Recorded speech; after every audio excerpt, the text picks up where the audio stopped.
welcome back to my YouTube channel. So today we're here in San Carlos City, province of Negros Occidental, and kakababa lang namin sa bus and we're heading to Mayana Peak.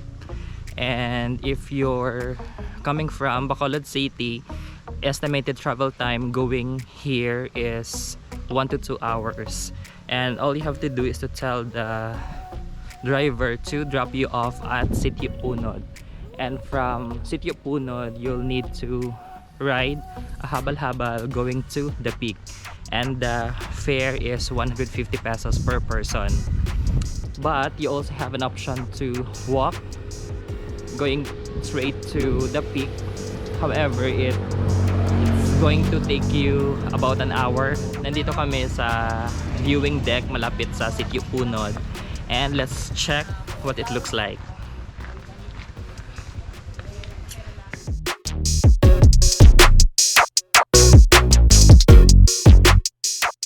Today I'm here with Josella,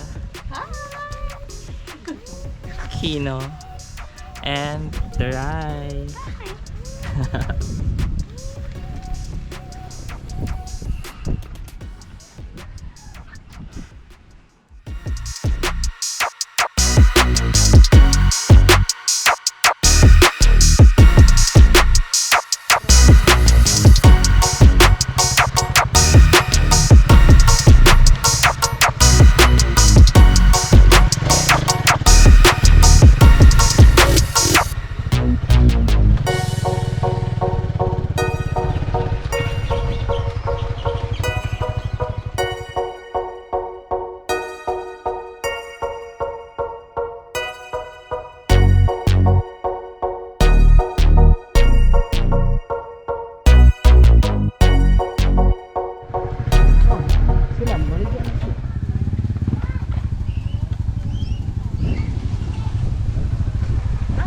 Hi guys, it's already 2:30 in the afternoon, and as you can see I'm fully covered because ang sobrang init, and we already started our trek.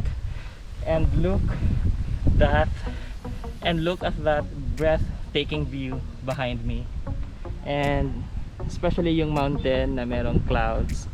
It's so amazing guys. So mainit dito, and at the same time sobrang mahangin. So I think tama lang yung weather, but syempre nakakaitim pa din, that's why I'm fully covered. So join me guys as I explore Mayana Peak because it's my first time to be here. Let's go!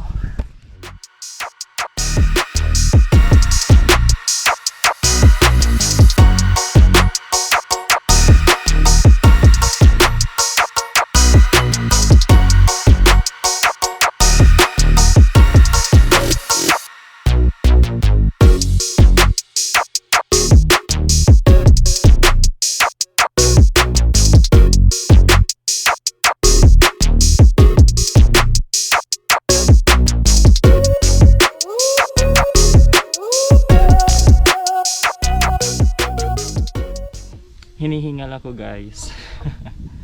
It's been almost a year since the last time I trek, and yung last mountain na I was able to brave was in Alegria, Cebu.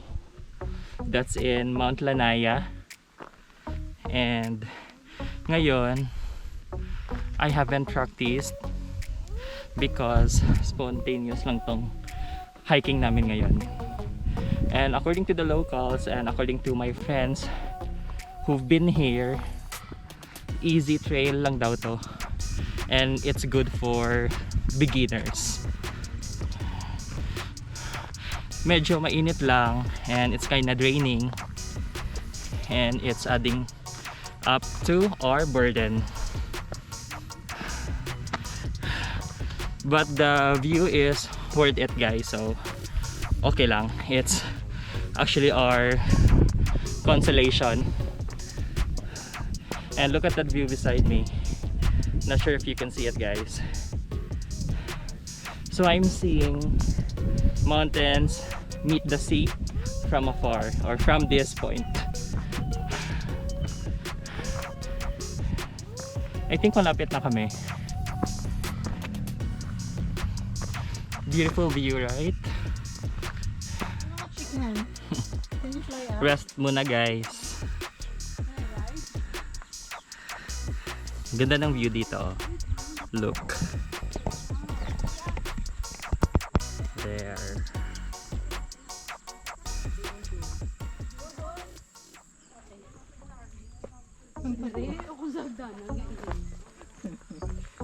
Ano yung hilis ko na lang kagapo ng gingamit ko? Sigurado, ito yung mabawala. Kamuri bino, makakawa ka doon. So downhill na yung track guys.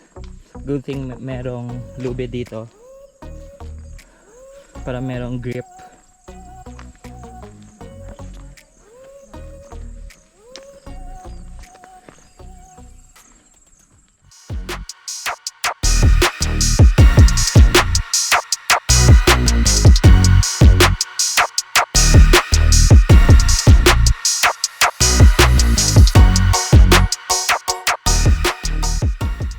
Have finally reached the peak, and it took us almost 20 minutes for us to reach this point.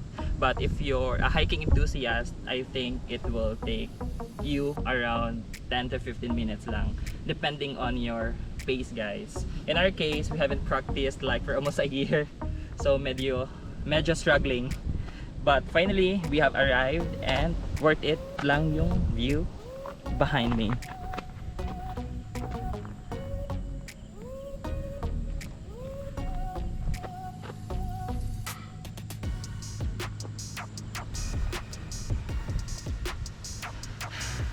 So papunta na kami doon sa photo op area, and according to our guide, meron daw coffee doon. I'm not sure if it's true, but it's for us to find out. Let's go!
So ang ganda dito guys, and if you can see, merong mga flowers doon. It's very colorful.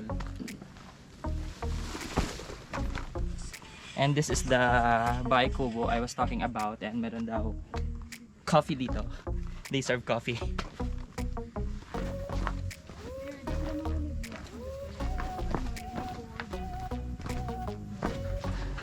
So we're here at the bahay kubo guys, and they're also selling food, drinks for hikers. And this is the view that they offer. There. Hi guys, so we're done with our coffee session dito sa Mayana Peak, and this is what the famous photo op spot looks like here at the peak. Here you go.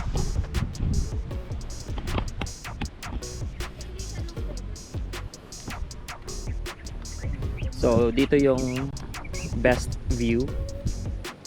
Kailangan ng upang kiyat, but just be extra careful. And this will be your breathtaking view.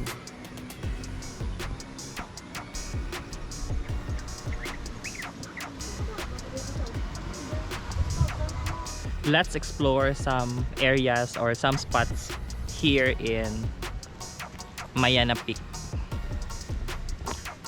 So, bababa po ako. Medyo mahangin dito ngayon, guys. Good thing I was able to fly my drone earlier.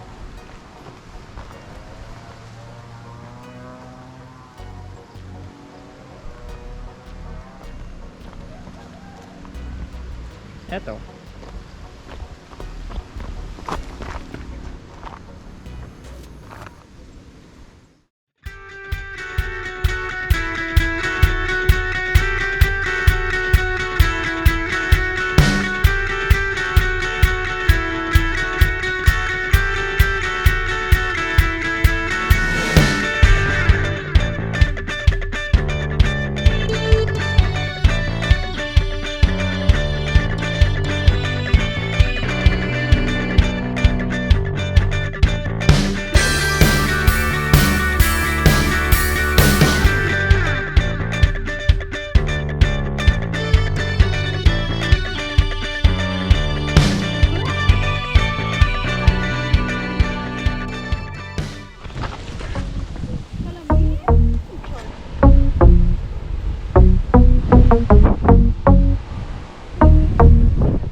Longer, but right now we had to go home. Beautiful background.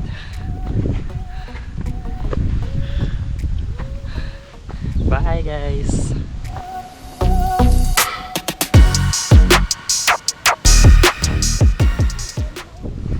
Pictorial back.